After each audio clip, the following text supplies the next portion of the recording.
बजार में आलू 40 टपिले एक्शन 50 टंका बिक्री होता शुणी आज जोगाण विभाग पक्षर कटक भुवनेश्वर समेत राज्य में विभिन्न स्थान में होईछि रेड। असाधु व्यवसायी को शो कज नोटिस भी करिछि।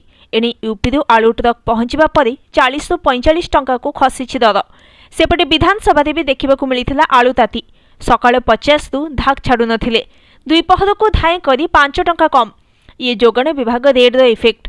राज्यर अन्यतम बड़ परिबा मंडी कटक छत्र बजार में आज सकाळे बेपारी आलू किलो पिछा 50 टंका उपरे बिकुथिले। हेले जेमिति जोगाण विभाग अधिकारी धरपगड़ आरंभ होईछि सेमिति सुना पिला भली रेट खसई किलो 45 आउ धड़ा को अर्थात 3 किलो को 130 टंका बिकिले। राज्यर अन्य स्थान गुड़िक भली राजधानी रे विभिन्न हाट भी होईछि जोगाण विभाग रेड। 4 नंबर मार्केट रे सप्लाई डिपार्टमेंट अधिकारी बिना रेट फल करी 50 टंका आलू बिकुथुबा मुनाफाखोर व्यवसायी को खोजी खोजी शोकस नोटिस देइछ।